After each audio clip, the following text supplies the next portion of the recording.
To our channel Elliott Wave Counts. Today is August 8th. It's Friday. Market is closed 4:30 p.m. We are going to be speaking about Palantir.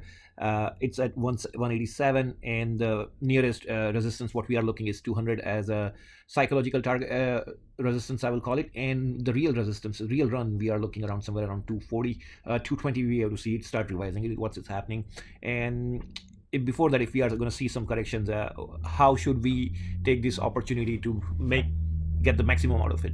So this is Palantir, a long run, long chart from the beginning, daily chart. These are the beautiful trend lines. If you see that at the beginning, it started from here, July of 2024. It was sticking to the lower line. It went to the second line over here, and then it went up, and it came all down, crashing to the level line 1 actually. Just pay the attention over here on the channels over here. So it has shown the tendency to stick to the higher upper line and then going down and bouncing to the maximum potential over here. So now it came down, tested over here. If you see that what it's doing, it break out, it's creating a new channel. Then what I would be looking as a buying opportunity, this is the second line, dotted line, yes. And the third one, I will not wait for the fourth one to come. I will be going on the third line if I want to go it. Second line, yes, I'm going to go buy here, over here as well. But that's without doing any analysis right now. So that level comes around, what we are saying, around 155, 150 something. Second line. Let's go in detail more about it. It's beautiful. It's very easy chart. You guys can analyze it. I do follow the Elliott Wave counts. I just wanted to, any charts I do see, I put the fibs and Elliott Wave counts and see how it's reacting. So 1, 2, 3, 4. We don't know whether it's a 3 or not, or this is the final wave we are doing 5. But let's call it a final wave 5 right now. This could be the extension of wave 3 that we haven't seen. If that is the case, then this run, what we are looking, is going to be a massive one. But we can't talk about it unless we see it happening. So let's see how we go 220 and 240. If we go 220 and 240, then we will revise it and we will see what's going on. So based on that, if you see that the wave 3 was extended 5 times of that. So now this is the case of super expansion, right? Now in the wave from 4 to 5, we are looking, it's already extended. We see that the valuation of that is going to be similar to this wave actually, from 2 to 3, and that's exactly 4 to 5. Is it the case? Let's see that. So based on that, even we are exceeding that target. So 184, I've been looking for Palantir for a long time. It came. Did we do anything on it? No. Yes, I booked minor position somewhere around 169. That was one of my target. But now I'm going to go more into this counter. And it's going to be systematic buying. It's not going to be random buying. Yes, even I just started few in Palantir this morning on Friday. But slowly, we are getting there. This is 4-hour chart. If you see that this one, it's beautiful over here. The market that went down till April, and it started bouncing back. And during that time, it made a cup and handle over here. There was a $60 gap over here, $60 round recovery, and we added $60. That was giving us somewhere around 186. We are already there. That is done. It's beautiful. Right now I labeled the chart this way, but that is not the way we are going to be seeing. If you see the intensity, the slope of this one, it's 1. So this is entire, this way what we are looking is part of one structure. Now this one, what we are seeing, or it could be up to here. Now what we have seen, this one, it's different intensity. If I make a slope over here, it's very intense over here. This one was not that intense going on this one. I will show you on the next slide as well. So there could be a correction coming as it's approaching 200 psychological number, and if it comes, where we will be buying it. So we have to pay attention on it. So now, earlier the Elliott Wave projection was done from the beginning of 2021. Now let's see 2025. There was a deep over here, as we seen in the month of April over here. So that will be wave 1, internal wave structure, whatever you want to call it. And if I'm going to travel regular on Elliott Wave, it was giving me 165, but we are exceeding that one. So it's 189, which is to me, this is going to run to 2.618 actually. This, or who knows, it could run up to 5 times what we have seen the characteristic. So in those charts, we have seen time to time symmetry happening, and I see that is the case on Palantir over here. So 187 is here, 200 is going to be the another psychological resistance, just a minor psychological resistance. It's not going to be a big. This is a beautiful way to trade it as well. The parallel channel are back over here. You might say this is the different approach. These are the fair value gaps. When there is a price running for whatever the reason, this line gets created, and if you see that huge buying over here, which is too low for us, and this is our weekly chart, so there is a strong weekly support around somewhere around 140, and if you see this big candle over here, which started around 160, that will act as a good support if we see the price coming down, and that will be somewhere around our second dotted line. So that will be providing us support. Now this is we are on daily. You see in this cluster, I'm particularly interested on this cluster. These are just activities that happen, trading volume actually. It's not buying or something. We will go on delta later on. So this is my bar chart daily. these are fair value gaps. Fair value gaps are can attract the price to come down, and if it comes down, that provides the best opportunity to enter if you are not there. So for me, I'm gonna go staggering buy at each level if it's climbing, and when it starts crashing down, I will not buy it if until I see 163. So as an example, if I buy something at 174, next buy is 184, I'm gonna let it ride. I'm not gonna go buy at each level. I'm gonna buy up to 210.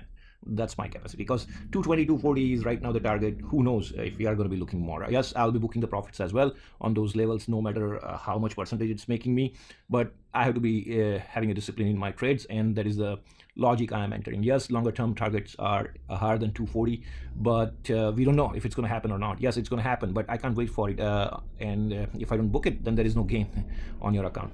So same way, I wanted to show you that this is the Fibonacci that I drawn, and it's very beautiful. This is a strong run right now. Everyone knows that. This is a crazy run for everyone. So when the stock has a strong characteristic, it's running strong.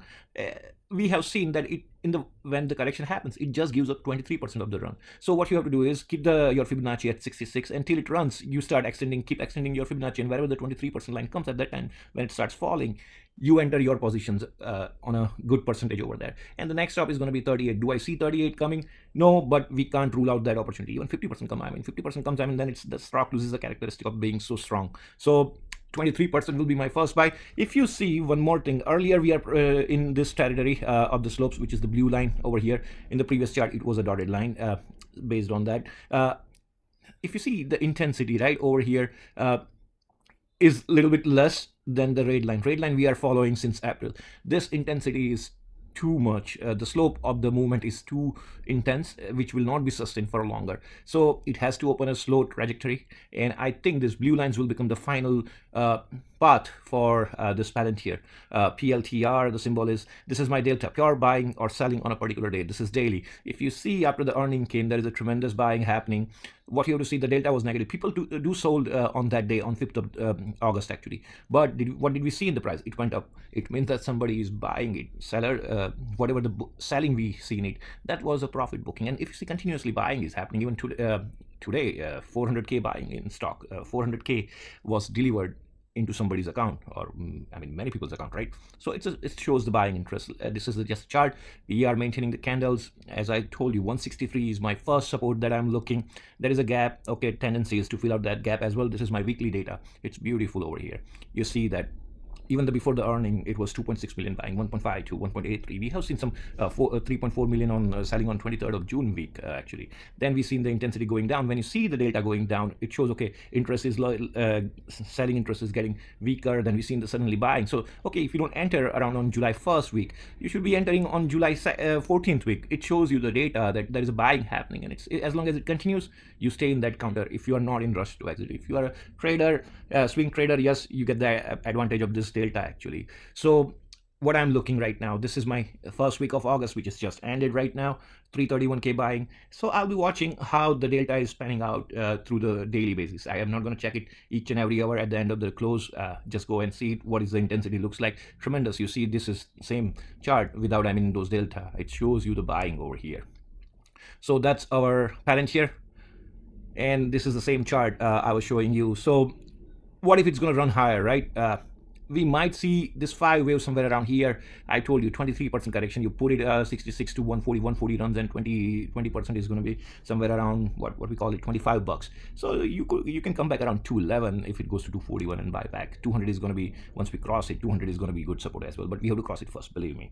So this is the Fibonacci that I told you earlier about it. This is the lines that we are following, the red lines over here. It's not negative. It's red means I just wanted to differentiate it. That's why it's in red. But this is too intense for Palantir. Yes, I'm not saying it's not going to continue. At one point, it's going to give up that intensity. And when it gives up, then it will start following the blue line, which it has been following for a longer time. So if I see 200 coming so sharply, I should be exiting something over here, or I should not be buying at least now. And I should be waiting if it comes back and touch this blue line. And when the blue line and red line, or I will wait till blue line to come and touch it once it's about 200. I'm not going to go aggressive on it. Or let's call it a Fibonacci rule, 23%. So strong support do exist between 166 to 160. 200, as I mentioned, it's just a psychological resistance. In reality, we are looking 241 for Palantir. It's beautiful buying volume over here. So And remember, this is a strong run, so fib keep extending from level of 66 till we start looking at the correction. Also pay attention on the candles when it's going to develop it over here. There is nothing wrong on those candles. When you see the smaller candle happening over here on the top like this one, these are called the doji means it's imbalance between buyer and seller. It was a balance between buyer and seller. That's why it's a tiny body over here, or if it comes on the top. But as an entire structure, it's shows the sign of weakness. The reason is that it's happening on the top, on the all-time high. So what does it indicate? Okay, so whatever the strong buying presence were there, it's not there anymore. And if it's not there anymore, seller might get aggressive and start selling it. If you see the big wick over here, that's selling pressure. So we seen, yes, it went down over here from 130 to 140, 135 to 140. Over here there was a strong wick, and then it punished 122 straightforward to 95 bucks. So if it does matter to you, those 20-25 bucks drop, which is, if we are talking in percentage now, it's going to be 10%, right? So if it does matter in your portfolio, then yes, you have to act on it. So that's our Palantir. Okay, so this is our Renko chart. Okay, this is beautiful. I mean, Renko chart removes all the noise for you. So it's beautiful over here. If you see that Fibonacci, just draw the Fibonacci line, it starts giving you the target. Okay, 198.7. This is based on the Renko, but all are coinciding. The other one is coming around, 2 is coming around 241. It's beautiful. You see the parallel channel lines, it stays same any chart. So do not miss this opportunity. And if you like the video, please subscribe and hit the like button. And I do have the WhatsApp channel where I put updates. Ethereum is making another stories about the Ethereum. We posted a video a long time back, somewhere around like 15 days ago.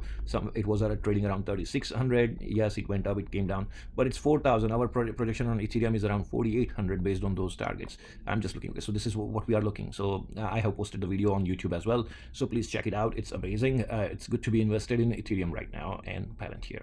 Thank you for watching. Enjoy the weekend. Stay happy and happy investing. Thank you.